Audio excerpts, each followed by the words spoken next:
Bonjour à tous. Alors je vais essayer d'être court et synthétique parce qu'on est nombreux à être debout et je sais bien que le véritable objectif c'est la bière après la conférence et pas la conférence elle-même. Cela dit, il faut qu'on ait un prétexte avant d'aller boire une bière, donc on va faire semblant d'être sérieux et de réfléchir un peu quand même. Merci de respecter cette apparence, quoi. De toute façon, vous vivez dans la France de Macron, donc les apparences, vous avez l'habitude. Allez, c'est parti. Donc, cette conférence s'intitule La vérité des prix. Alors, au départ, c'était prévu pour faire une petite vidéo sur YouTube. Et puis, j'ai proposé le thème à l'équipe qui organise cette conférence. Ils m'ont dit, bah écoute, tu prends ça, c'est bien. Donc voilà, donc la vérité des prix.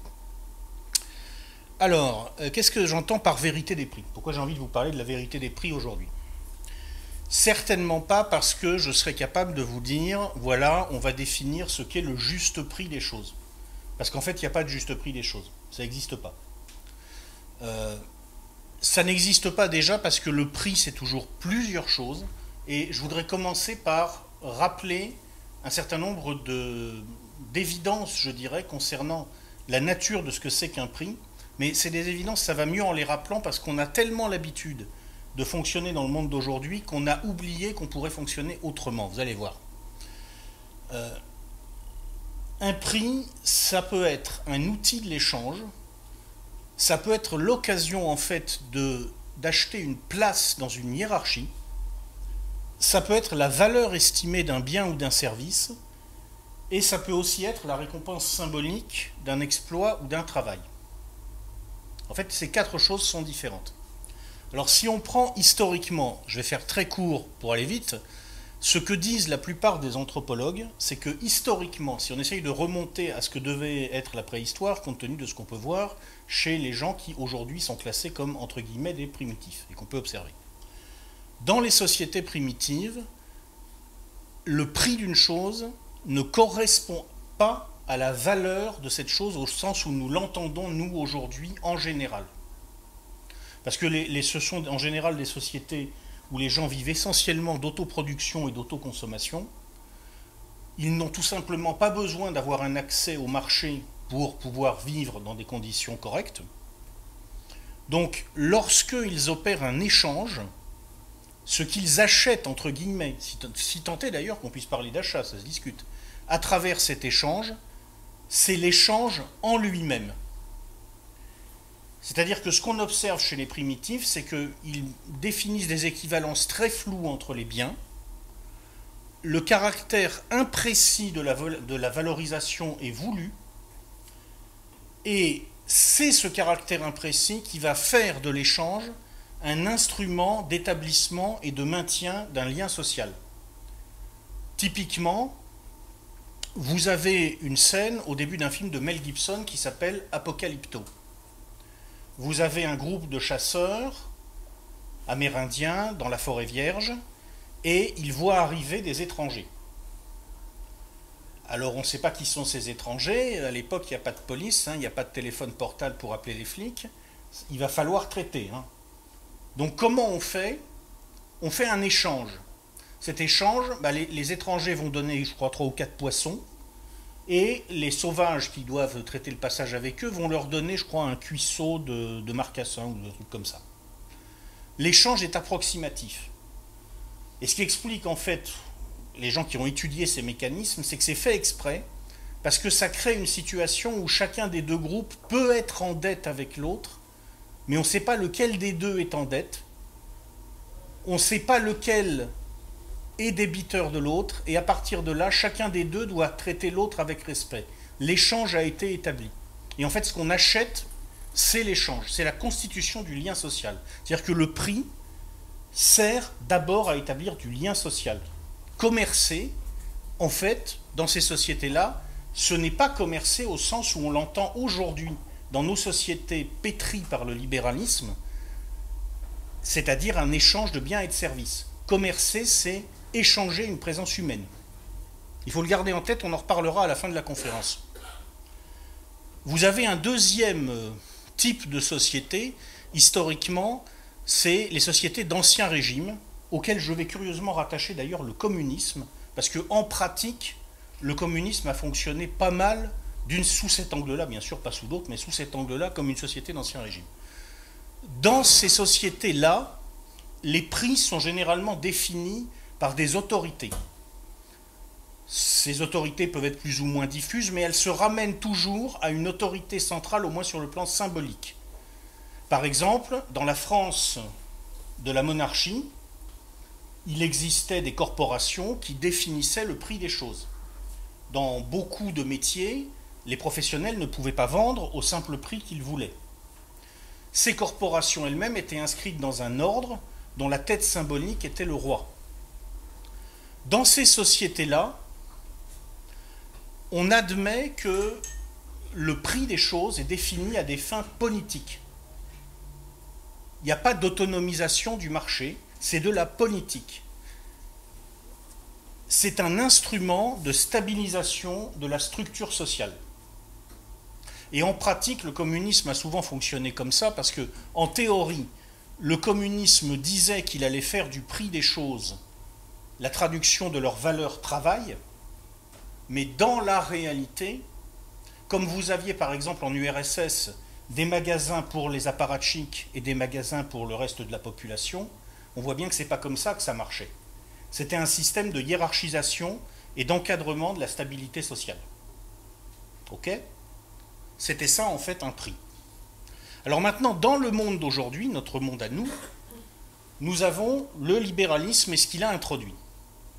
Alors, ne croyez pas que je sois un anti-libéral, ni un pro-libéral. Moi, j'essaye simplement, je considère que c'est juste mon boulot, de montrer les choses. Je ne porte pas de jugement de valeur. Dans la logique libérale, qui en fait est une méthode assez récente, probablement, ce qu'on achète quand on achète un bien ou un service, eh ben c'est justement le bien ou le service en lui-même. On n'achète pas un échange. Quand vous allez au supermarché pour acheter votre panier hebdomadaire, vous n'achetez pas un échange avec la caissière. Elle dit bonjour, au revoir, merci, comme on lui a appris dans la formation. Et 10 secondes après avoir sorti du supermarché, vous avez oublié son visage. Hein. Bon. Vous n'achetez pas non plus une place dans la société, en tout cas s'agissant des biens de consommation courante. On verra après que quand on parle des biens de luxe, c'est un autre problème. Mais s'agissant des biens de consommation courante, vous n'achetez pas une place dans la société, vous achetez l'objet en lui-même. Donc c'est ce qui a rendu possible une conception du prix qui renvoie implicitement à ce que les économistes libéraux appellent la valeur, définie comme la somme des utilités. C'est une conception utilitariste. L'objet vaut par l'utilisation qu'on peut en avoir. Et comme vous avez une certaine appréciation de cette somme des utilités, quand vous achetez, que le vendeur a une autre appréciation, il y a une négociation. Et cette négociation va définir un prix qui est supposé renvoyer par intersubjectivité à la valorisation en termes de somme des utilités. Le tout est supposé fabriquer un instrument d'autopilotage de la structure productive et logistique qui relègue le pouvoir, en théorie, en dehors de la sphère économique. Le pouvoir est neutre axiologiquement à l'égard des acteurs, il n'intervient pas, c'est la théorie libérale. Bon. Alors, maintenant, si on regarde comment fonctionne mathématiquement cette théorie libérale. Je suis amené à faire un tout petit peu là de mathématiques financières, on va en faire très peu, je vous rassure, mais je suis amené à en faire un tout petit peu pour que tout le monde comprenne pourquoi ce que je vais vous expliquer là et qui est la théorie libérale, eh bien vous allez voir que quand on va étudier la façon dont les prix sont en train d'être définis aujourd'hui dans nos sociétés, eh bien en fait c'est plus comme ça que ça marche. C'est-à-dire qu'en fait on n'est plus dans le libéralisme. Mais pour ça il faut d'abord bien comprendre comment marche en théorie le libéralisme. Bon, en gros, on distingue deux catégories de biens. Les actifs, c'est-à-dire des biens qui vont servir soit à produire d'autres biens, soit à éviter d'avoir à en acheter. Pour faire très court, les actifs mobiliers et financiers servent à produire d'autres biens, et les actifs immobiliers servent à éviter d'avoir à en acheter, puisque vous ne payez plus de loyer si vous avez propriétaire de votre maison. si je fais très très court et très simple. Ou alors les biens de consommation, les biens que vous achetez pour les consommer. Comment on valorise les actifs dans le système libéral? Alors, c'est là qu'on va faire un tout petit peu de mathématiques financières. La valorisation est effectuée en théorie par actualisation des flux de trésorerie associés à la détention du bien. Alors, je vais vous présenter très schématiquement, très rapidement, un tableau de valorisation qui utilise l'actualisation des flux financiers. Imaginez que vous avez un actif qui vous rapporte 10 € tous les ans. Vous voyez, la première ligne, c'est les années, elles sont numérotées de 1 à 20. La deuxième ligne, c'est le flux de trésorerie, et l'actif vous ramène 10 € tous les ans pendant 20 ans. Quand vous actualisez un flux, ça veut dire que vous dites, si dans X années, je touche une certaine somme, je vais calculer combien vaut l'équivalent aujourd'hui compte tenu du taux de rendement que j'attends sur cette classe d'actifs. Exemple, vous savez que dans 5 ans, vous allez toucher donc à nouveau 10 €, vous voyez, prenez la 5e année, flux de trésorerie annuel 10 €. Qu'est-ce que ça vaut aujourd'hui 10 € dans 5 ans? Alors la réponse financière, c'est ça dépend du taux d'actualisation. Ce taux d'actualisation, il traduit le rendement que vous attendez d'un actif de la classe considérée. Par exemple, si vous prenez 10%, eh bien, le facteur d'actualisation à 5 ans, c'est 62%. Pourquoi? Parce que si vous faites 1 que divise 1 plus 10% exposant 5, vous avez 62%. Ça veut dire que si vous touchiez 6,2 € aujourd'hui et que vous les placiez à 10%, dans 5 ans, vous auriez 10 €. Donc 10 € dans 5 ans, ça vaut 6,2 € aujourd'hui. Ok? Est-ce que j'ai perdu plus de la moitié de l'auditoire? Ouais. Bon, alors la conférence va durer un petit peu plus que le temps prévu, je suis désolé. Je vais illustrer, je vais essayer d'expliquer. Imaginez qu'on vous dise, voilà, il y a 2 possibilités. Ou bien, je te donne 6,2 € aujourd'hui, et si tu les places chez moi, je te les rémunère à 10%, en sachant que tu as la garantie que je ne vais pas faire faillite entre-temps et que tu seras bien payé. Ou alors, je te donne rien, mais dans 5 ans, je te donnerai 10 €. Logiquement, vous devez dire c'est pareil. Par contre, si je vous dis, dans 5 ans, je te donnerai que 8 €. Mais si je te donne 6,2 € aujourd'hui, je te garantis que pendant 5 ans, je vais te verser 10% dessus. Si tu les places chez moi ensuite. Et bien là, vous avez intérêt à prendre les 6,2 €. Parce que vous allez toucher ces 10% tous les ans. Vous comprenez? Et la somme de ces intérêts composés, ça fera 10 € dans 5 ans. Donc c'est plus intéressant de toucher, de prendre les 6,2 € plutôt que d'attendre 5 ans et de toucher 8 €. Parce que dans 5 ans, vos 10 €, ça sera mieux que 8 €. Est-ce que ça devient plus clair? Oui. S'il y a quelqu'un qui est perdu à ce stade, il me le dit, c'est pas grave. Non, tout le monde a à peu près compris la logique? C'est sûr? On peut y aller? Bon. Tant pis, vous avez dit, je vous ai demandé 3 fois. L'analyse financière, c'est comme Fight Club. Tu demandes 3 fois, si la 3e fois tu as dit oui, tant pis pour toi. Bon. Alors, donc,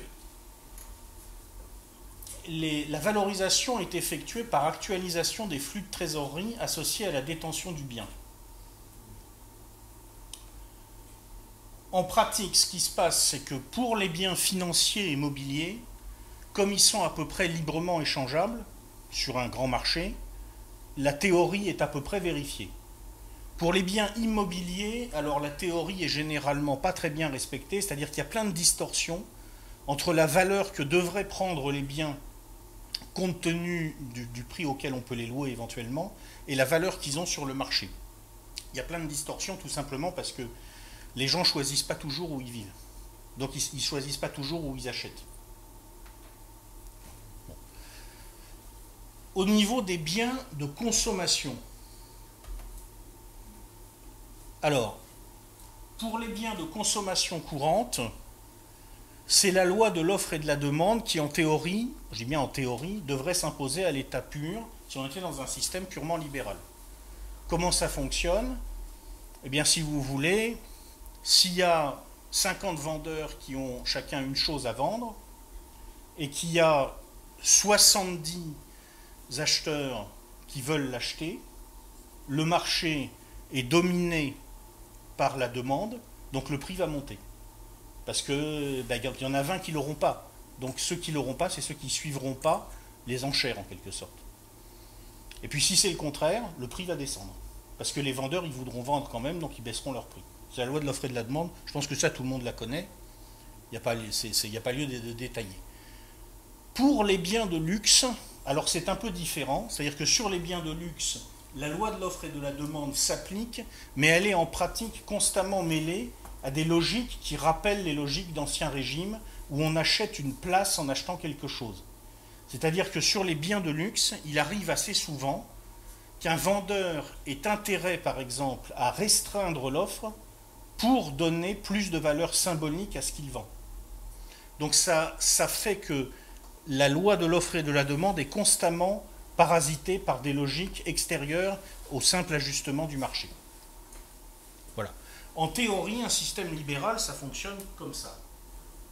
Maintenant, on va regarder ce qui se passe aujourd'hui.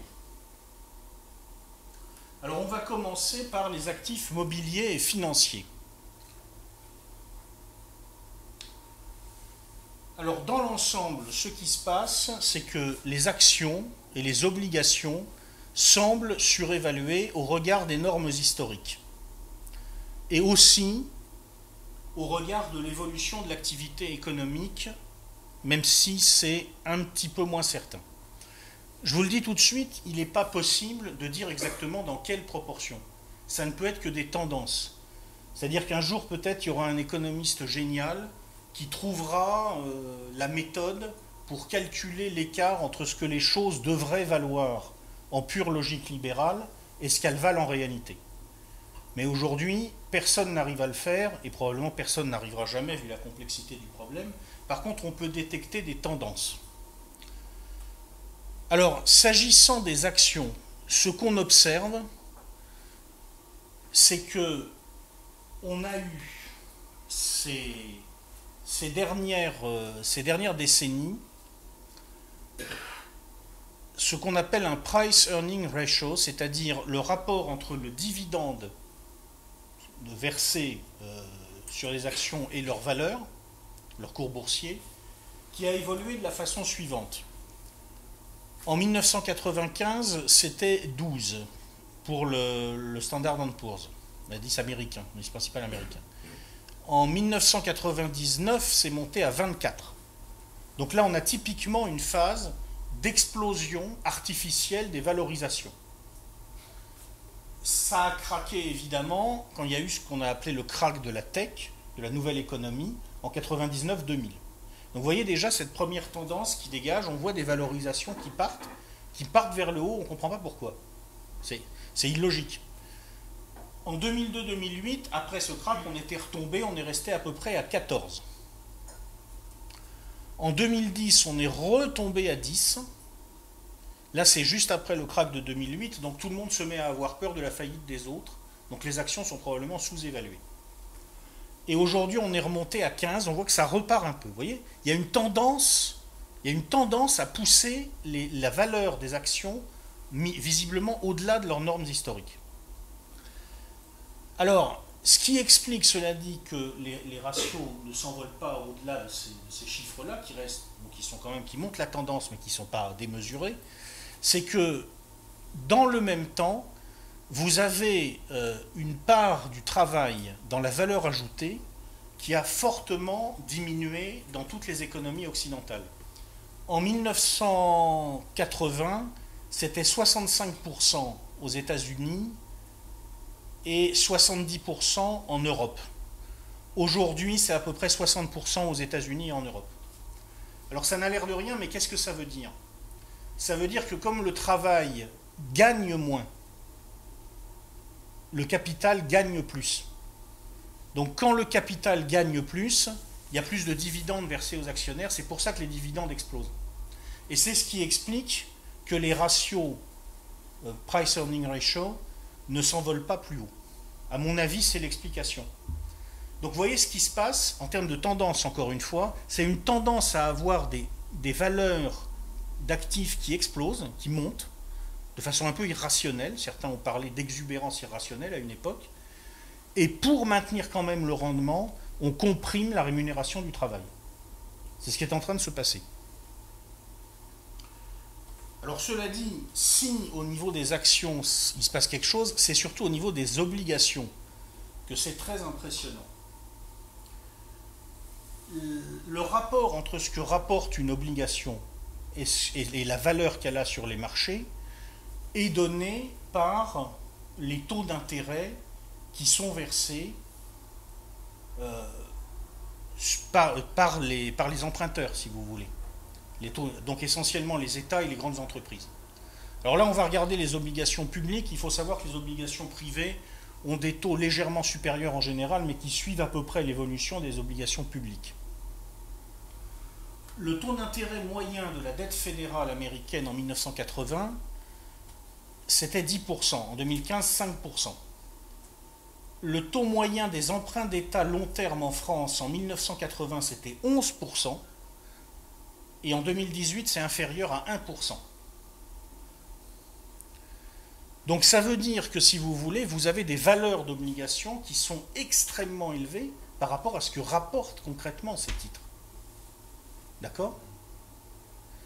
Donc, la question que ça pose d'emblée, si vous voulez, c'est, mais si normalement la valeur d'une action dépend du taux d'actualisation, si la valeur d'une obligation, d'un actif financier quelconque dépend du taux d'actualisation, qu'est-ce qui s'est donc passé pour que les taux d'actualisation tombent comme ça, pour que les valeurs montent comme ça? Il s'est passé quelque chose. Alors pour l'instant, on met juste la question dans un coin, on y reviendra après, mais oui, il s'est passé quelque chose. Alors remarque en passant, ce quelque chose doit quand même avoir un petit rapport avec un autre phénomène qui s'est produit entre-temps, qui est l'explosion de la dette.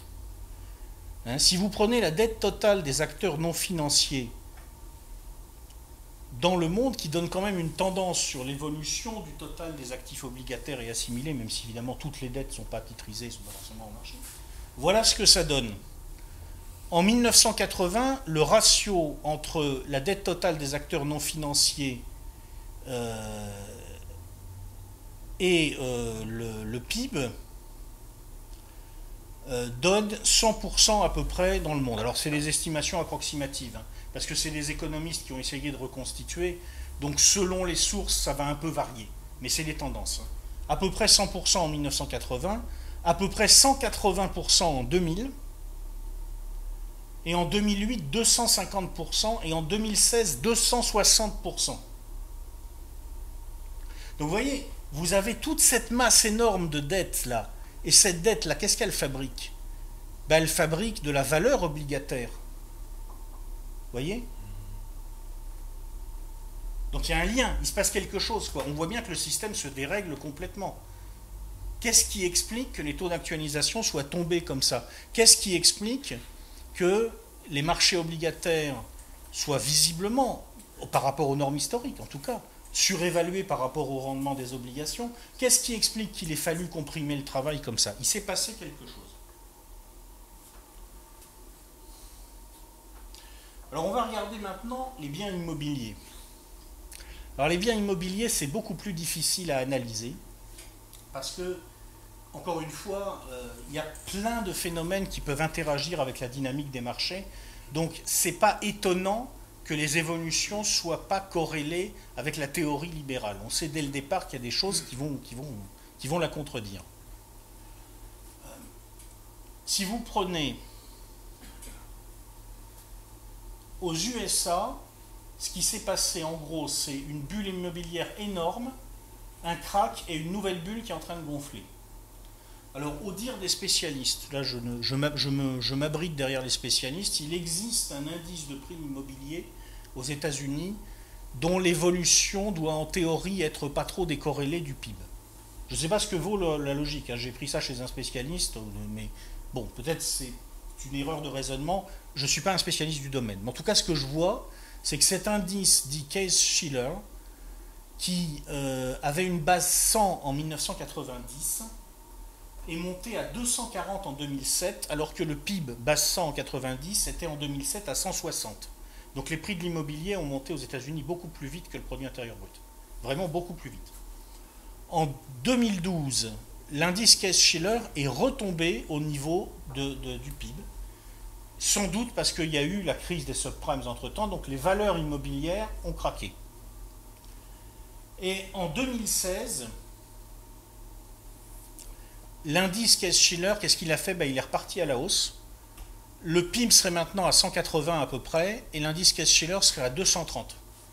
Donc on retrouve la tendance à la valorisation qui gonfle.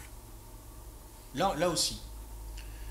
En Europe, c'est plus difficile encore d'analyser. Bon, si on prend l'indice des prix de l'immobilier base 100 en 2000, ce qui frappe, c'est surtout l'aberration, si vous voulez, des évolutions selon les pays.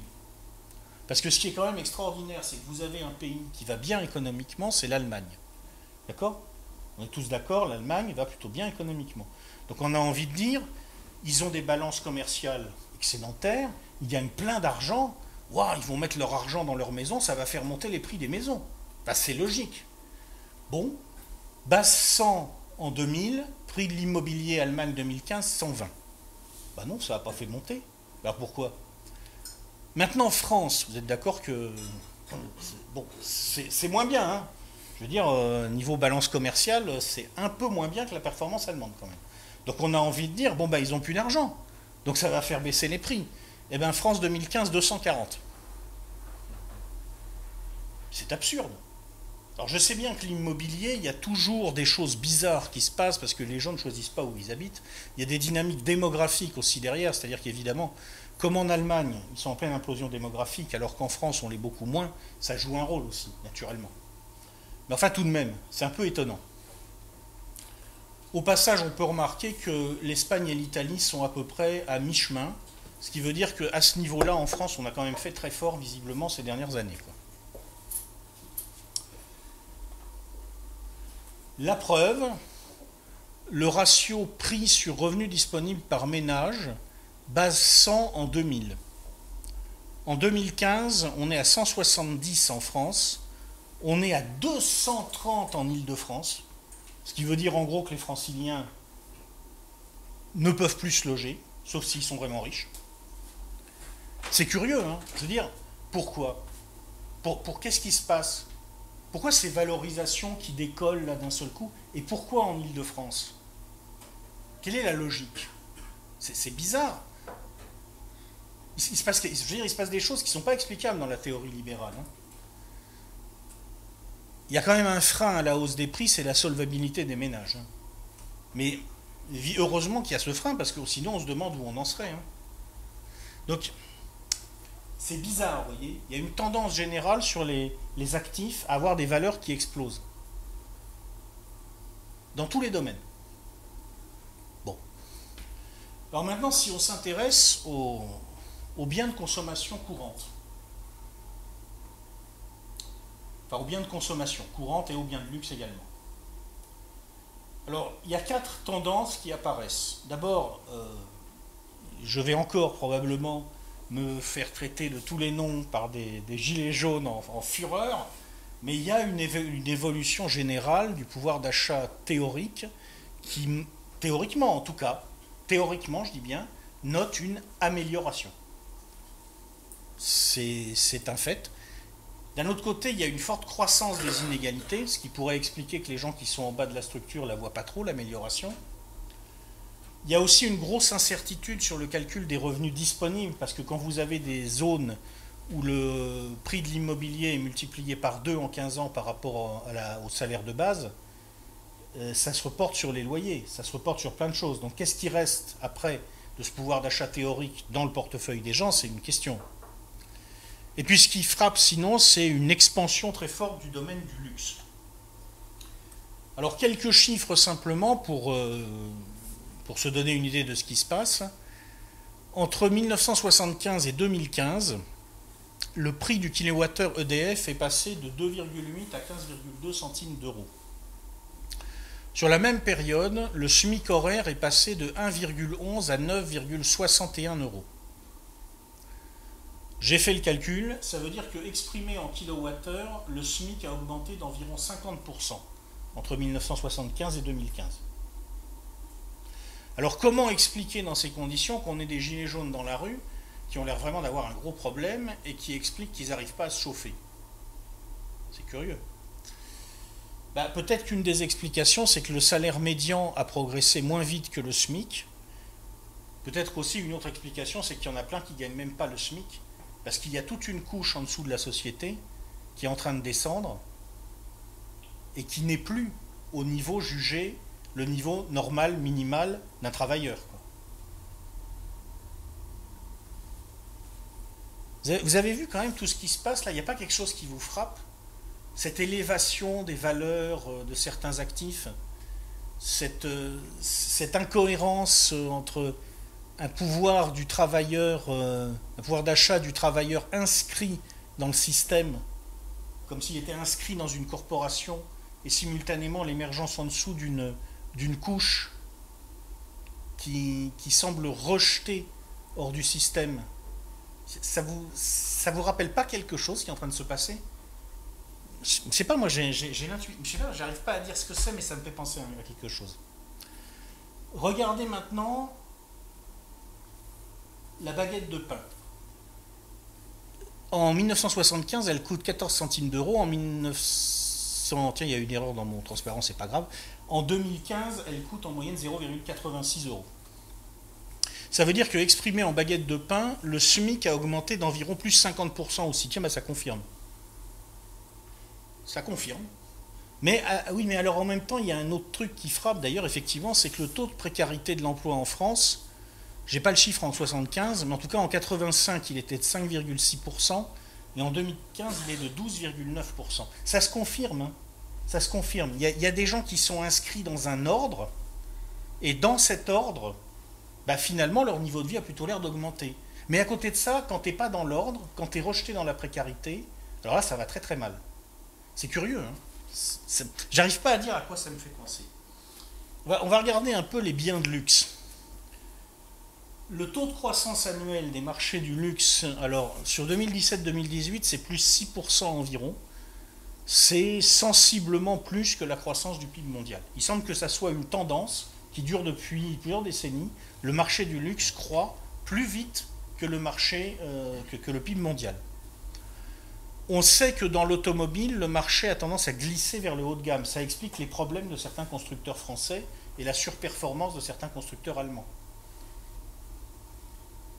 Et puis au passage, on peut remarquer à propos de l'immobilier la confirmation de ce que je vous disais. Alors si on le voit non plus sous l'angle de l'achat, mais de la conséquence que ça peut avoir sur le loyer, regardez le prix du mètre carré à Paris. J'ai juste mis le chiffre là parce qu'il est extraordinaire. En 1980, c'est 900 euros. En 2017, c'est 10 500 euros. Juste comme rappel, c'est-à-dire que là, on a vu à Paris cette explosion-là, vous avez tous et c'est les mêmes qui font glisser le marché du luxe vers le haut, c'est les mêmes qui font glisser le marché automobile vers le haut de gamme. Donc vous voyez ce qui est en train de se passer, comment à travers la structure de prix, on voit en fait que la structure sociale est en train de diverger de plus en plus nettement.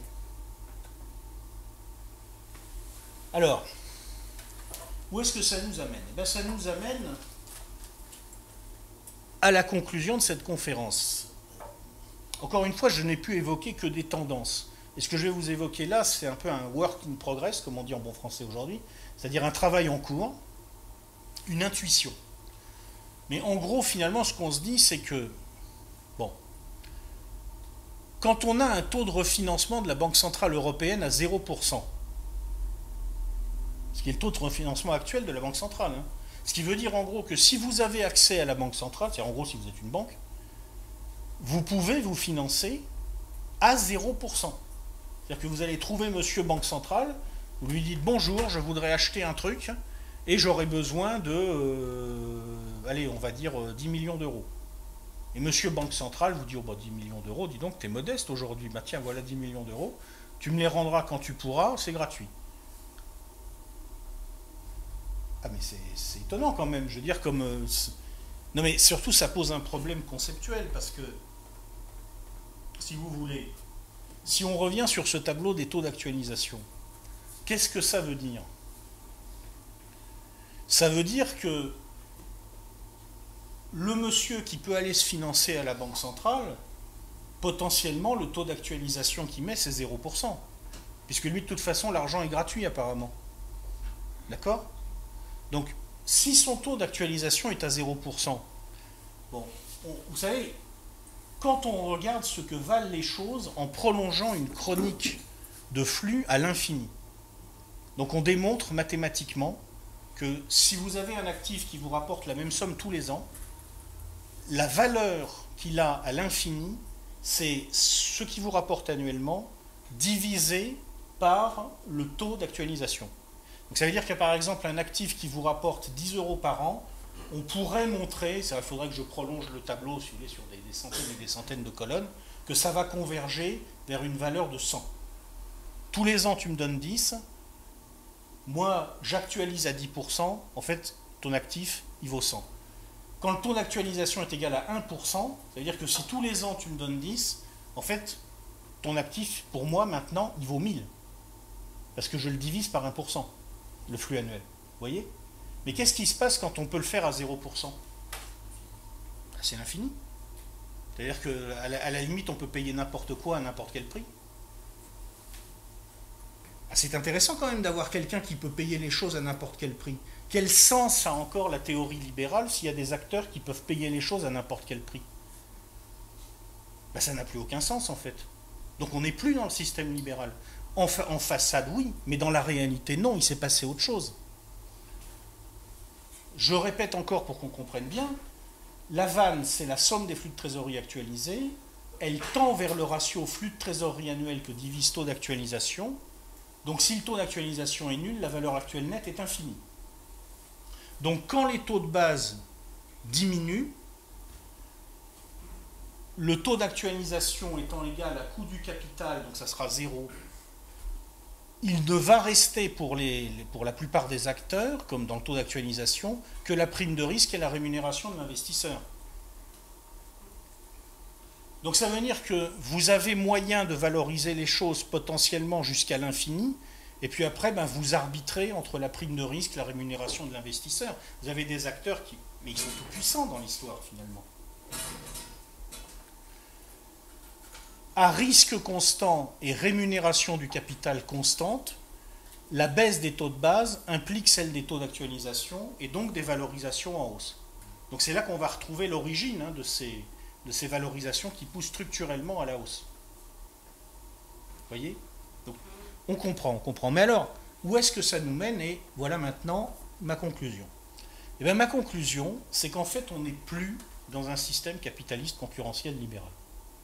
Et que c'est ça qu'il faut intégrer maintenant si on veut faire la critique du système dans lequel on est. On est dans ce que j'aurais envie d'appeler un hybride entre des restes du capitalisme concurrentiel libéral, que j'ai exposé avant, et un retour vers quelque chose, une sorte de nouvel ancien régime. Une nouvelle société de cours. Quand vous avez malgré une élévation probable du niveau de vie moyen, une situation où vous avez des gens qui sont vraiment en très grande difficulté parce que cette élévation du niveau de vie moyen est rognée par l'explosion de la rente, parce qu'elle est très inégalement répartie. Je veux dire, on a l'impression de vivre un retour vers la structure des sociétés, on va dire, d'avant les 30 Glorieuses, du début du XXe siècle. Quand vous avez une situation, on l'a vu avant, où vous avez des gens qui peuvent acheter les choses à n'importe quel prix, puisqu'ils fabriquent l'argent gratuitement. Comment ça s'appelle? Alors, petit rappel sur la structure des sociétés de cours ou des sociétés de rang. On a vu avant, dans l'Ancien Régime, ce qu'on achète, c'est des places. La valeur des choses, en fait, c'est la valeur des places qu'on achète avec ça. Comment ça marchait en général? Alors, évidemment, là, je simplifie à outrance parce qu'on ne peut pas résumer des siècles et même des millénaires d'évolution de ces sociétés en quelques phrases. Mais en gros, en général, comment ça marchait? Plus vous étiez près du roi, plus vous pouviez capter de la valeur. De la valeur symbolique, d'abord, mais aussi une valeur qui pouvait ensuite se transmuer en valeur matérielle, parce que le roi allait vous donner des emplois prestigieux et lucratifs, puisque dans ces sociétés-là, il y a des systèmes de fermage sur les services publics qui font qu'on gagne de l'argent quand on dirige un service public. Petite parenthèse au passage, là récemment, figurez-vous, moi j'habite à la campagne, et c'est un détail qui n'est pas, comment dire, enfin, désolé, mais voilà, à la campagne, souvent les gens n'ont pas d'accès à l'assainissement collectif. Ils ont des assainissements individuels. Bon. Jusqu'à une date récente, ce qui se passait, c'était que de temps en temps, monsieur l'État venait vérifier que vous ne faisiez pas n'importe quoi. Parce qu'il ne fallait quand même pas trop polluer les sols. Bon. Mais ça ne marche plus comme ça maintenant. Maintenant, vous recevez un courrier d'une société privée, Veolia par exemple, qui vous dit « Bonjour, je suis mandaté par monsieur l'État pour venir faire chez toi un contrôle obligatoire, facturé. Et bien sûr, je vais marger dessus. Mes actionnaires vont gagner de l'argent avec un contrôle obligatoire parce que je me suis fait affermer une prestation de service public par l'État. » Hein? On est là-dedans. On est là-dedans. On est en train de reconstituer ce système, sauf que c'est plus monsieur l'État, c'est monsieur la Banque centrale. Plus vous êtes près de la Banque centrale, plus vous êtes près du centre de cette nouvelle société de cours, plus vous avez les moyens d'acheter des biens qui vont marquer votre appartenance à certains étages dans la structure sociale. Et voilà pourquoi à Paris, vous avez un prix de l'immobilier qui explose. Avoir un appartement à Paris, c'est être près du cœur d'une nouvelle société de cours, en fait. C'est ce qui est en train de se passer sous nos yeux. Si on prolonge le truc jusqu'à son terme, on pourrait arriver à une sorte de situation assez drôle où la Banque centrale serait un peu dans la situation de Louis XIV, disant « l'État c'est moi », c'est-à-dire implicitement, finalement, je vous possède tous, je possède tout. C'est la structure qui est en train de se mettre en place. Alors je trouve que cette théorie générale est toujours intéressante à formuler. Pourquoi? Parce qu'aujourd'hui, vous avez énormément de gens qui continuent à analyser le fonctionnement du système actuel dans les catégories qui ont été créées par les critiques du capitalisme concurrentiel libéral. En gros, si vous êtes un marxiste, bon bah, vous utilisez les catégories de Karl Marx, c'est logique, qui a très bien analysé le capitalisme concurrentiel libéral dans sa perspective. Si vous êtes un keynésien, vous allez réfléchir au fonctionnement du capitalisme concurrentiel libéral en réfléchissant comment le nuancer, le pondérer, ce qu'a fait Keynes historiquement. Et si vous êtes un disciple de Friedman, vous allez analyser la situation actuelle au regard de l'analyse néolibérale, dite néolibérale, du capitalisme concurrentiel. Mais en fait, c'est pas faux, évidemment, c'est-à-dire que toutes ces approches doivent être conservées, elles disent quelque chose, mais peut-être qu'en fait, elles ne parlent plus de la réalité du système actuel. C'est-à-dire que peut-être qu'on est revenu dans un système où le pouvoir n'est plus du tout axiologiquement neutre, où l'économie, la distinction entre économie et politique a été abolie. La différence, c'est que c'est plus le pouvoir politique qui a mis la main sur l'économie et qui fait ce qu'il veut avec, c'est plutôt le contraire. C'est le pouvoir économique qui a mis la main sur le politique. Mais en pratique, ça revient au même. Ça fabrique une nouvelle société de cours. Et je pense que c'est ça, en fait, la vérité que nous passe la structure des prix actuels. Voilà, j'espère que je ne vous ai pas noyé, c'était un peu théorique, mais c'était le contrat, vous dire ce que je pensais sur la vérité des prix aujourd'hui. Et je vous remercie de votre attention en espérant pas vous avoir tué.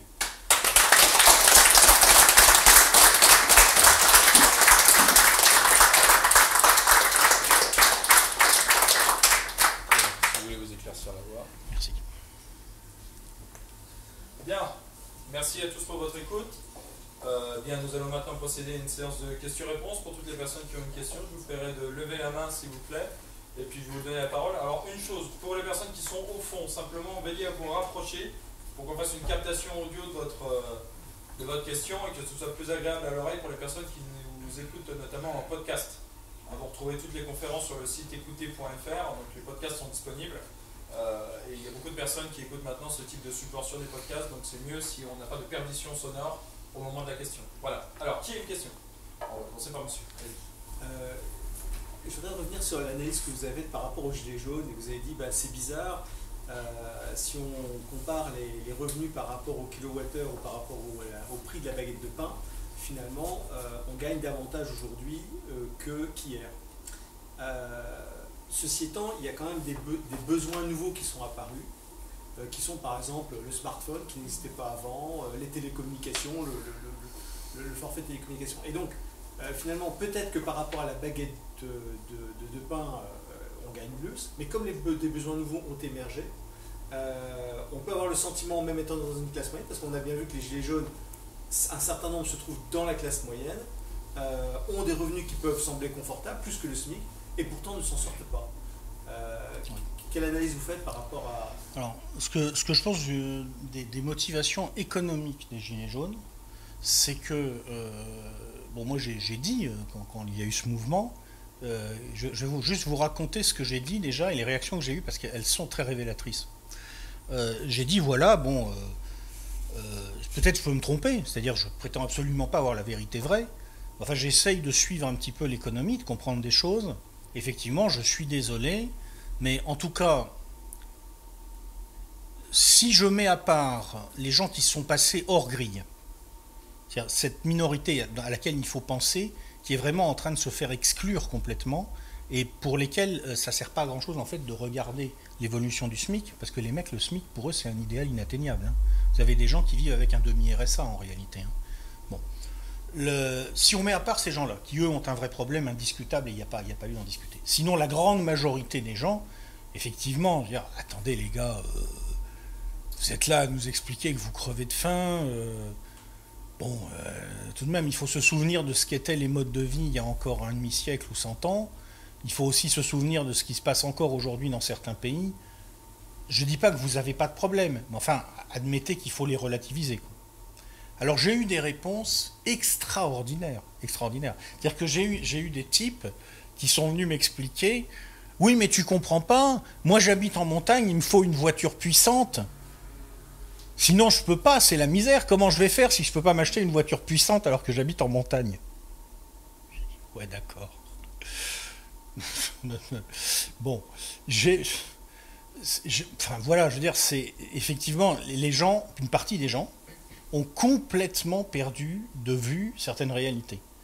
C'est-à-dire qu'ils ne se rendent pas compte qu'on les a conditionnés, mais je les prends pour des victimes, hein, je précise, hein, je ne les prends pas pour des coupables, hein, je les prends réellement pour des victimes.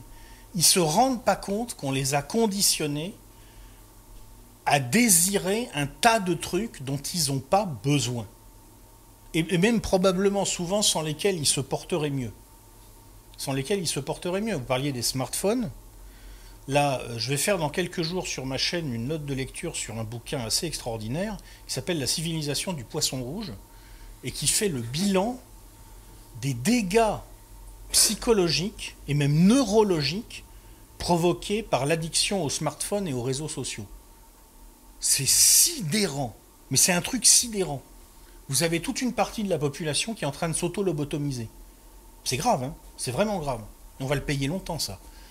Mais c'est pas grave, comme ils sont complètement accros, parce qu'ils ont été, et le bouquin que je vais faire, là, j'ai chroniqué, il l'explique très bien, ce sont des stratégies délibérées. Hein. Vous avez toute une, je veux dire, vous savez, j'ai fait une école de commerce. Mais à culpa. On avait des cours de marketing en école de commerce. Et je vous parle, c'est pas aujourd'hui où c'est 1000 fois plus sophistiqué. C'est la préhistoire du marketing. C'est la fin des années 80. Moi, je revois encore ma prof de marketing, que j'avais envie d'étrangler d'ailleurs pendant les cours, m'expliquait comment on peut susciter un besoin. Alors voilà, les théories comportementales, la psychologie sociale, comment on s'aperçoit que... tenez, un exemple, vous voulez rendre les gens accros à un jeu. Le marketing des casinos, c'est intéressant le marketing des casinos. Comment vous faites pour rendre les gens accros à un jeu? Alors vous savez qu'il y a quelques décennies, il y a un spécialiste qui a montré quelque chose de très intéressant. Il a montré que si on met une souris devant un mécanisme où quand elle appuie sur un levier, elle reçoit un petit morceau de fromage, si elle reçoit tout le temps, pour un coup sur le levier, la même quantité de fromage, au bout d'un moment, elle adapte le rythme auquel elle appuie sur le levier à son appétit. Mais si à chaque fois c'est aléatoire, la souris se met à appuyer sur le levier frénétiquement, même quand elle a déjà une montagne de fromage qu'elle ne mange pas. C'est parce qu'en fait, ce qui se passe, c'est que quand la souris reçoit un gros morceau de fromage, il y a une zone dans son cerveau qui émet un max de dopamine. C'est l'hormone du plaisir. Le marketing des casinos est construit comme ça. C'est-à-dire que dans les casinos, tout est fait pour que le gain soit aléatoire le plus possible et pour que les gens le voient le plus possible. Et ils ont même utilisé les enseignements de ce qui avait été testé sur les souris de laboratoire pour l'emplacement des machines à sous dans les casinos. Vous voyez ? Et tout est fait comme ça. Toute notre société fonctionne comme ça.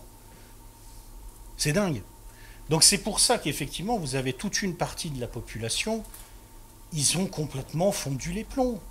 Si vous leur expliquez, mais vous savez, vous revenez juste en 1975, je veux dire, c'est la fin des 30 Glorieuses. C'est l'époque sur laquelle tout le monde est supposé fantasmer. Mais regardez simplement les films de l'époque. Regardez comment les gens vivaient à l'époque. Les maisons étaient plus petites. La superficie moyenne par habitant en France était inférieure de 15 ou 20% à ce qu'elle est aujourd'hui. Le confort n'était pas toujours là. Bon, à la fin des 30 Glorieuses, ça s'améliorait vraiment. Mais il vous suffit de remonter dans les années 50, je crois que vous aviez la moitié des habitations qui n'avaient pas de salle de bain, ou quelque chose comme ça. Et c'est l'époque sur laquelle tout le monde fantasme. Mais si les mecs, si vous leur dites, mais regardez comment vivaient vos grands-parents, vous êtes vraiment sûr que, parce que vous vivez en montagne, vous êtes obligé d'avoir une voiture puissante? Vous ne pouvez pas monter avec... Bon, on comprend bien que si vous vivez en montagne, il vous faut une bonne voiture. Vous n'êtes pas obligé d'avoir une Audi ou une BMW. Ah, mais c'est une atteinte aux droits de l'homme.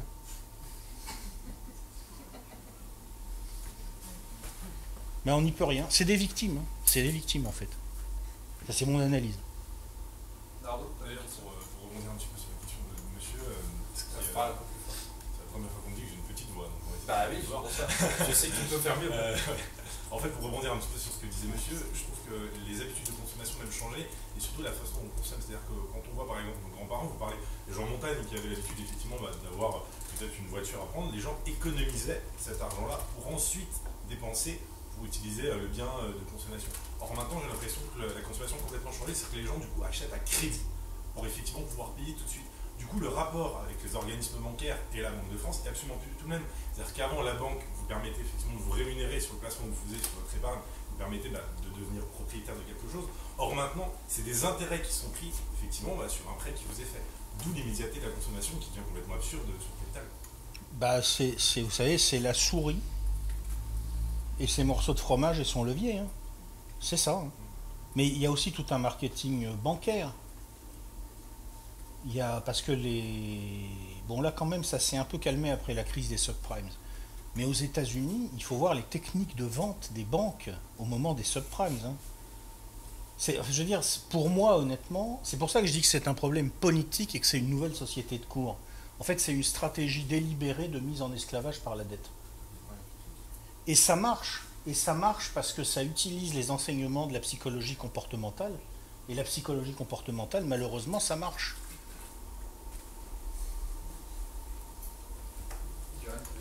Alors, je m'intéresse un tout petit peu à l'économie, mais là, je dois avouer qu'avec les maths, vous m'avez complètement largué. D'accord. Est-ce que vous pourriez résumer le propos de votre conférence sans utiliser de maths? En expliquant pourquoi il y a un tel écart entre finalement la valeur des actifs et le prix réel des choses. Vous êtes d'accord que si vous aviez accès au guichet de la Banque Centrale Européenne qui prête à 0%, vous pourriez en théorie, à condition évidemment qu'elle vous ouvre une ligne de crédit, acheter pratiquement tout ce que vous voulez, puisque de toute façon, ça ne coûte rien. Bon. Sachant que le crédit peut être gonflé indéfiniment. Donc vous êtes d'accord que si vous aviez accès au guichet de la Banque Centrale Européenne, vous seriez dans une situation qui est absurde au regard des règles de l'économie, telles que nous la concevons dans le système libéral. D'accord? Je pense que vous êtes d'accord avec ça. Bon. Donc vous êtes d'accord que puisque vous pouvez vous mettre dans une situation absurde au regard des règles du système libéral, bah c'est bien qu'on n'est plus dans le système libéral. Il s'est passé quelque chose. Je pense que là, jusque-là, tout le monde va être d'accord. Ok? Qu'est-ce qui s'est passé exactement? Alors, vous avez en gros deux interprétations. Première interprétation, bah, il s'est passé simplement que les dirigeants se retrouvent avec un système qui s'est emballé, et comme ils ne savent plus comment le couvrir et éviter la faillite, ils nous ont inventé un système bizarre, too big to fail, où ils sauvent des acteurs économiques qu'ils auraient dû laisser crever normalement, et où ils ont mis en place un système de taux zéro qui effectivement en théorie est une assurance sur la faillite, puisque à partir du moment où vous pouvez vous financer à taux zéro, vous pouvez vous acheter n'importe quoi, y compris la faillite. Okay. Première interprétation. Deuxième interprétation, et c'est celle que je propose implicitement dans cette conférence, mais comme c'est un travail en cours, j'ai pas fini ma synthèse en quelque sorte. Mais en gros, si j'essaye d'anticiper sur ma synthèse, je pense que c'est en partie volontaire, que c'est un calcul politique, et que fondamentalement, il s'agit d'abandonner la société libérale, du capitalisme libéral concurrentiel. Pourquoi? Alors ça, je ne sais pas, parce que les gens qui ont le pouvoir, théoriquement, ont mis en place le capitalisme libéral concurrentiel et sont supposés le défendre. Mais je pense que non, je pense que c'est un projet politique de rétablissement d'une structure d'ancien régime et d'une société de cours, une société de rang. Voilà. Est-ce que... Ok. Steven? Oui. Est-ce que vous pourriez essayer de nous expliquer comment ce système s'est mis en place au niveau psychologique? Est-ce qu'il n'y a pas une explication dans la crise du sens? Parce que j'ai relu votre ouvrage récemment, Crise économique ou crise du sens. Mais crise du sens, dans cet ouvrage-là en tout cas, vous expliquez que c'est plutôt la perte de confiance des acteurs économiques dans la valeur de la monnaie, au sens très large du terme. Mais est-ce qu'il n'y a pas eu une crise du sens spirituel et politique après 1945 en Occident, qui a jeté les gens dans cette logique consumériste et jouisseuse? Bah, mon analyse, enfin, la crise du sens, c'est un truc qui est sous-jacent un peu à tout le travail d'analyse que j'essaye de produire. Je vais essayer d'abord de la résumer en quelques mots, si vous le permettez, pour les gens qui n'ont pas lu mon bouquin. Si on devait décrire objectivement la société dans laquelle on est, on imagine qu'il y a un extraterrestre qui arrive, qui vient et qui regarde ce qu'on fait. Qu'est-ce qu'il dit, le gars? Il dit en gros, alors voilà, donc ça c'est une espèce qui est en train de détruire son écosystème, de détruire sa niche écologique, en se mettant le plus de pression possible pour s'embêter le plus possible à travailler de la manière la plus absurde possible pour produire un maximum de choses qui lui font du mal et dont elle n'a généralement pas besoin. L'extraterrestre, il voit ça, il y a comme qui dirait... Il semble que cette espèce soit légèrement dysfonctionnelle. La sélection naturelle a dû peser sur cette espèce de telle manière que elle n'a pas beaucoup d'avenir. Bon. Donc c'est absurde. C'est totalement absurde. Bon. D'où ça peut venir, cette absurdité? Alors j'ai essayé de réfléchir, mais à l'époque, je dois dire que je suis à moitié content des résultats que j'ai obtenus, parce que vous savez, moi je ne suis pas un grand philosophe, je ne suis pas quelqu'un qui... je dirais, de par la vie que je mène, je n'ai pas le temps de m'asseoir et de réfléchir vraiment sur le fond. Mais j'ai l'impression, si vous voulez, que ce qui se passe en gros, c'est que le sens dans notre société, il n'est plus là parce qu'il y a plus de sacrifice fondateur à la base. Voilà, c'est-à-dire que peut-être parce qu'il y a eu les 2 guerres mondiales, effectivement, ça a probablement joué un grand rôle. C'est-à-dire que parler de sacrifice fondateur après les boucheries de 14-18 et de 39-45, ça devait être un peu compliqué. Peut-être aussi parce que notre espèce évolue maintenant dans des conditions qui sont tellement éloignées des conditions naturelles. C'est-à-dire que je pense que dans le monde d'avant, où les gens étaient encore en contact avec des conditions de vie à peu près naturelles, les choses se mettaient en place assez spontanément. Alors maintenant, il faut les remettre en place. C'est-à-dire que il y a une chose qui m'amuse toujours, je vais prendre cet exemple-là, c'est la répartition des rôles à l'intérieur des couples. Aujourd'hui, ça fait l'objet de contrats, de grandes réflexions, de grandes négociations.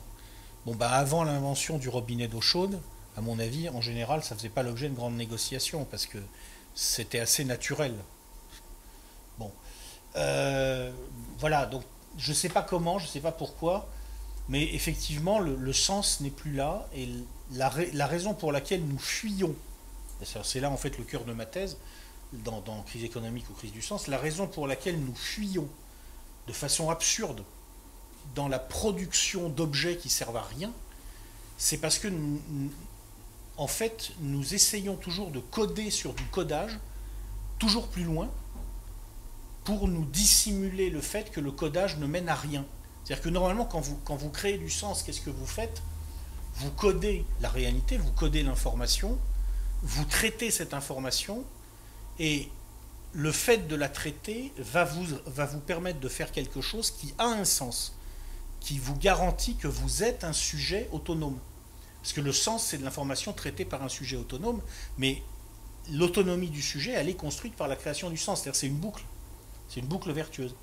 Et en fait, quand vous n'avez plus de sens, peut-être parce que vous n'avez plus de sacrifice fondateur, peut-être parce que vous vivez dans un monde trop éloigné des conditions naturelles, le seul moyen de ne pas constater que vous n'arrivez plus à vous définir comme sujet autonome, le seul moyen de ne pas être renvoyé à l'absurdité de votre existence, c'est de ne jamais interrompre le processus de codage. Donc vous codez les choses, vous fabriquez de l'information. Puis ensuite vous codez le codage, vous surcodez le surcodage, à l'infini. Alors ça se traduit entre autres matériellement par un déluge de trucs qui servent plus. Voilà. Ce mois-ci j'avais une coque de téléphone portable rose, l'an prochain, le mois prochain je l'aurai mauve à liseré doré ou je sais pas quoi. Parce que pendant que je fais ça, je ne suis pas confronté au fait que j'ai plus de sens dans les... Voilà. Donc du coup j'ai expliqué ma théorie et je ne me souviens plus quelle était votre question, excusez-moi. Est-ce que c'est ça qu'il y a... Est-ce que l'explication vient d'en bas, donc psychologique, ou est-ce que c'est, comme vous aviez l'air de le dire juste avant, est-ce que c'est les acteurs économiques et politiques qui ont... Ici, il est possible aussi que les acteurs économiques et politiques eux-mêmes, étant pris dans cette crise du sens, si vous voulez, ne sachant plus comment s'en sortir, effectivement, soient arrivés à la conclusion qu'ils devaient rétablir une société d'ordre, une société hiérarchique, et sortir du libéralisme à proprement parler. C'est possible. Mais ça, c'est vraiment un travail en cours, quoi. Je ne sais pas. Je sais pas. Là, si vous voulez, ce que je fais, c'est que je lance des hypothèses en espérant que je vais trouver des gens plus intelligents que moi qui vont me dire mais non, t'as rien compris, c'est pas ça. Et donc du coup, je pourrais progresser, quoi. Ok, alors, deux dernières questions, je vous prierai de les faire courtes, s'il vous plaît. Je profite d'avoir la parole et d'avoir votre pleine attention pour faire un petit détour. Sachez que M. Drac, à la fin de cette conférence, donnera un entretien à Lorraine Enragé. Je voulais en parler dans mon introduction, je vais les appeler. Lorraine Enragé, vous pourrez retrouver cet entretien dans les prochaines semaines qui arrivent. L'entretien sera certainement publié avant la publication de cette conférence. Donc c'est un entretien qui fera suite à cette conférence, qui sera sur le thème de cette conférence, en partie du moins. Je vous invite à vous abonner à la page YouTube de Lorraine Enragé. Ce sont des camarades, il y a plusieurs contributeurs qui sont présents dans la salle, soit des contributeurs qui participent à des émissions de débat de Lorraine Enragé, soit d'autres qui enregistrent des entretiens avec nos intervenants. Vous y retrouverez notamment des entretiens avec Jean-Michel Vernochet et Pierre-Hugues Rougeron qui ont fait suite aux conférences précédentes. Donc voilà, je tenais à leur faire une petite marque de soutien. Là-dessus, deux dernières questions. Alors, monsieur, et puis monsieur, vous aviez tous les deux une question. Peut-être vous en premier. Allez-y. J'ai une question en fait, qui va être double. Comment est-ce que vous voyez l'avenir, d'une part, et d'autre part, est-ce que vous connaissez non pas l'UPR, mais Jean-Marc Jancovici, qui travaille en fait sur la corrélation entre la croissance et l'énergie. Et justement, je pense qu'il y a sans doute un lien entre le futur qu'on peut imaginer et peut-être cette bouée d'étranglement qui pourrait exister sur la capacité à modifier notre environnement et à produire toujours plus pour se masquer justement la puissance de l'existence. Donc vous pouvez rappeler la première question. Alors, comment est-ce que vous voyez l'avenir et peut-être corrélativement justement à cette question de l'énergie. Alors, comment je vois l'avenir? Déjà, je ne le vois pas, parce que je ne suis pas voyant. C'est-à-dire que je fais partie des gens qui pensent que de toute façon, l'avenir est par nature imprévisible. Déjà, il est imprévisible, parce que le monde est chaotique, donc déjà, vous ne pouvez pas prévoir un chaos. Et d'autre part, à supposer que quelqu'un puisse prévoir, ça voudrait dire qu'il a les moyens de modifier, consciemment. Donc il rendrait imprévisible ce que lui-même a prévu, pour les autres, qui eux-mêmes pouvant aussi prévoir probablement, puisque s'il y en a un qui peut le faire, il y en a d'autres. Vous voyez, donc c'est impossible. C'est impossible. On ne peut pas prévoir l'avenir, ça c'est une certitude, déjà. Donc, je ne le vois pas. Après, ce qu'on peut faire par contre, c'est réfléchir quand même, heureusement, parce que sinon on serait condamné à l'anomie. Et je pense qu'on peut essayer de circonscrire le champ des possibles. C'est-à-dire, voilà, il y a des choses qui sont possibles, il y en a qui ne le sont pas. Par exemple, l'élection de François Asselineau en 2022. Non, je l'exclus du champ des possibles. Et pourtant, s'il avait autant d'électeurs que de trolls, mais... Bon, allez, j'arrête parce que... Si c'est les affiches de campagne avec un petit écal, peut-être ça marche. Apparemment, puisque il y a quand même un truc extraordinaire sur les dernières européennes, c'est que si on prend la somme des listes qui, moi, m'ont semblé parler un peu des réalités, et encore en partie, hein, mais un petit peu. Disons qu'au moins Philippot et Vauquelin qui ont parlé des réalités, je pense. Alors après, on est d'accord ou pas avec leur thèse, mais ils en ont parlé. Asselineau qui en a parlé sur l'Europe.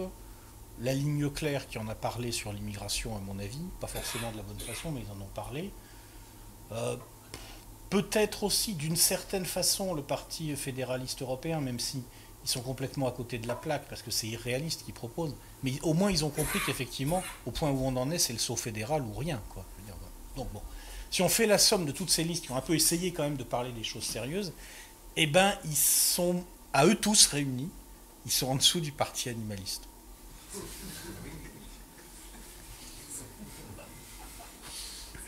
Bon bah, à la limite, mais je suis content de ne pas voir l'avenir, parce que vu la façon dont ça tourne... Non, je sais pas. Alors, bon, déjà, honnêtement, non, je pense qu'on peut pas. On peut juste circonscrire le champ des possibles. Moi, je pense que s'il n'y a pas, alors pour revenir à la question et aux théories de Jancovici, s'il n'y a pas, si j'écoute ce que dit Jancovici, et je l'ai écouté, et si j'admets que ce qu'il dit est vrai, je ne suis pas techniquement compétent. C'est-à-dire que c'est un ingénieur, pas moi, donc lui il sait et moi je ne sais pas. Voilà. Bon.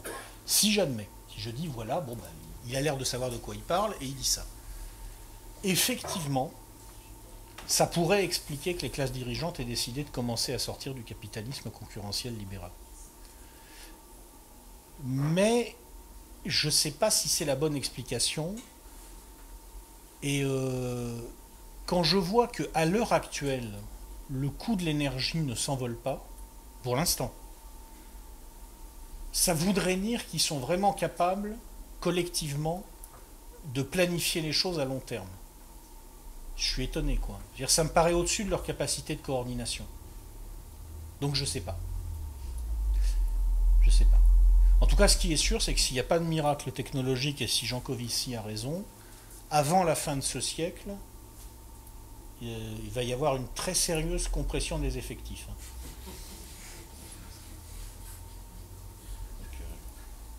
Bon, bah, désolé pour les jeunes qui sont là. Nous, on sera plus là, je pense qu'on sera déjà partis. Oui, Dernière question. Pardonnez-moi, parce que donc, après avoir cette question qui nous a amené vers le futur, là, je voudrais revenir sur une question qui est peut-être un petit peu technique. Vous avez dit donc que les banques qui ont accès à la Banque centrale peuvent emprunter à taux zéro, mais de fait, l'argent passe par la caisse des dépôts, et si cet argent n'est pas réinjecté dans l'économie, la caisse des dépôts, pour le coup, prend, je ne sais pas quel est le taux, mais il y a un taux, il y a un coût en fait. Il y a un coût. Oui, maintenant, quand on donne de l'argent, il faut payer. Voilà. Quand on donne de l'argent, il faut payer. Donc en fait, pour la banque qui emprunte auprès de la Banque centrale, si elle ne réinjecte pas cet argent-là, c'est un coût pour elle. Donc elle ne va pas le faire, donc elle va, si elle le fait, elle va chercher à le réinjecter. Et donc, et là, elle le réinjecte, on voit bien par exemple avec le taux du crédit, c'est qu'elle le réinjecte en prenant une marge au passage, puisqu'elle va dire, ok, j'emprunte 100 € auprès de la Banque centrale, je le donne à un particulier qui veut emprunter pour sa maison, et je lui donne un taux de 1,5%. Et donc, ça va me permettre de couvrir mes frais, etc. Mais donc en fait, mais pour revenir après sur la structure de prix, donc ça montre quand même que il y a quand même un coût. On reste quand même avec une société où il y a un coût de l'argent. C'est-à-dire que l'argent n'est pas gratuit. Il n'est pas gratuit pour la banque qui emprunte auprès de la Banque centrale, et il n'est pas gratuit pour le particulier qui emprunte auprès de sa banque. Il n'est pas gratuit, mais il est très faible. Il est très faible, mais bon, il y a quand même ce 1%. Alors, il reste effectivement, là j'ai simplifié à outrance, il reste effectivement un petit coût pour tout le monde, à l'exception peut-être de la Banque centrale elle-même. Bon. Et donc ce petit coût fait peut-être que ça... Vous voyez, donc on ne devient pas infiniment riche, enfin, les banques ne sont pas infiniment riches parce qu'elles peuvent emprunter... Alors, si vous voulez, le paradoxe aujourd'hui, c'est que les banques qui sont théoriquement dans une situation, enfin je veux dire, d'aléa moral permanent, je veux dire à partir du moment où on leur a dit too big to fail et tu peux te refinancer à la Banque centrale pour très peu cher, c'est même plus un aléa moral parce que c'est l'aléa moral permanent, quoi. Paradoxalement, elles sont fragilisées. Elles sont fragilisées parce que comme les taux à long terme sont très très très bas, elles ne peuvent plus gagner de l'argent de la façon traditionnelle. C'est-à-dire en se finançant à long terme et en se finançant sur du court terme pas cher et en prêtant à long terme cher. Ça marche plus. Donc je suis tout à fait d'accord avec vous pour dire que, en résumé, le truc est devenu tellement absurde. Je veux dire, voilà, je vais vous dire. Avant la conférence, j'ai discuté avec un monsieur et j'ai été amené à parler de la question de fond qui aujourd'hui fait que je disais que tout ça c'est un travail en cours. Je ne comprends plus ce que c'est. C'est-à-dire que la Banque Centrale Européenne aujourd'hui, en fait c'est une bad bank. Dans son bilan, aux dernières nouvelles, elle a, je crois, je ne sais plus, 3 ou 4 000 milliards d'euros de créances dont une grande partie sont probablement irrecouvrables. Mais qu'est-ce que c'est une banque centrale qui est une bad bank comme ça, qui a des sommes pareilles de créances irrecouvrables? À quoi, c'est-à-dire, qu'est-ce qui se passe le jour où on constate que les créances sont irrecouvrables? Qu'est-ce que ça veut dire? Vous voyez? Je ne le sais pas. Qu'est-ce qui se passe ce jour-là? Je veux dire, normalement, quand une banque constate une ardoise qui est largement supérieure à ses capitaux propres, elle est en faillite. Mais la Banque centrale, il se passe quoi? On déclare que la Banque centrale est en faillite, ça veut dire quoi? Qu'est-ce que ça veut dire, vous voyez, déjà? Et je ne le comprends plus. C'est-à-dire, j'ai un problème conceptuel. Alors, je suis d'accord qu'après, quand on rentre dans les détails de la tuyauterie financière, le système arrive encore bizarrement à s'équilibrer, pour l'instant. Mais je ne comprends pas comment, honnêtement. Moi, ce que je constate simplement, si vous voulez, c'est des évolutions très générales en termes de tendance. Et ces évolutions très générales m'amènent à formuler la thèse très générale que je vous ai exposée. Mais alors après, quand on rentre dans le détail de la tuyauterie financière, de comment ça marche concrètement, et comment on arrive à continuer à faire fonctionner un truc qui théoriquement renvoie à la théorie financière classique, alors qu'on a des taux zéro et des banques centrales dont les bilans sont absurdes, et je ne sais pas. Voilà. Je ne sais pas. Je suis obligé de le reconnaître. Alors juste un tout petit complément. Une seconde. Voilà, une seconde, c'est parce que on a abordé cette question des banques, de la relation banque centrale. J'aimerais maintenant aborder la relation banque et particulier. C'est que vous avez dit, comme on a un crédit qui est gratuit, eh bien ça peut expliquer l'explosion des prix de l'immobilier, par exemple en Ile-de-France. Alors, en fait, oui, et alors, je voudrais dire simplement que c'est pas l'explosion des prix de l'immobilier en Ile-de-France, c'est pas les banques qui achètent des immeubles ou des appartements, c'est quand même des particuliers qui, eux, n'ont pas accès à un crédit gratuit. Oui, mais comment on fait ce lien? Alors, là par contre, je crois que j'ai compris. Là, j'ai compris. Ce que font en ce moment, si vous voulez, les banques centrales, c'est qu'elles maintiennent le système en apesanteur, et en particulier par leur taux très bas, elles maintiennent en apesanteur tout un système de valorisation des actifs, d'une manière générale, des obligations et des actions. Donc ça veut dire que vous avez des gens, si vous voulez, qui détiennent ces obligations et ces actions, et il y a, comment dire, ils ont un effet de richesse dessus. Vous comprenez ? Vous avez toute une activité qui s'est construite autour de ça aussi. Par exemple, les gens qui achètent à Paris peuvent être des salariés de haut niveau dans les banques ou dans des grandes entreprises elles-mêmes en cours de financiarisation complète. Je lisais récemment, je crois que c'est Apple, si ma mémoire est bonne, c'est Apple. C'était un des GAFA, mais je suis plus sûr, je crois que c'est Apple qui avait 200 milliards de trésorerie. Qu'est-ce que c'est qu'une entreprise industrielle et commerciale qui a 200 milliards de trésorerie positive? Qu'est-ce que c'est que ce truc-là? Donc, tout ça, ça crée un énorme effet de richesse. C'est-à-dire qu'en fait, curieusement, la théorie du ruissellement fonctionne un peu, mais à l'intérieur du monde des riches. Moi, c'est l'impression que ça me donne. Et c'est assez cohérent avec la logique de la société de cours. Je vais pas dire exactement de quelle banque il s'agit, parce que voilà, mais j'ai un ami qui travaille dans une banque, une grande banque française, qui m'a décrit un petit peu comment ça se passe à l'intérieur de cette grande banque. Ils ont trop d'argent. Ils ont tout simplement trop d'argent. C'est-à-dire que ce sont des gens qui vous pilotent des projets en dizaines de millions, voire centaines de millions d'euros, sans mettre les procédures de contrôle les plus élémentaires, parce que comme on est en dessous du milliard, pour eux, c'est pas beaucoup d'argent. Et alors avec tout ça, on va avoir des palanqués de chefs de projet, de sous-chefs de projet, de directeurs de la coordination, de directeurs des opérations transverses, de directeurs de la coordination des opérations transverses, de la coordination transverse des opérations, et ainsi de suite. Et tout ça, ça fait de l'argent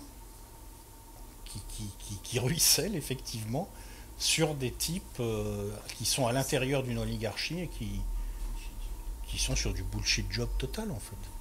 Je pense que ça explique en partie ce phénomène. Ok, voilà. Eh bien, merci d'être venu jusqu'à la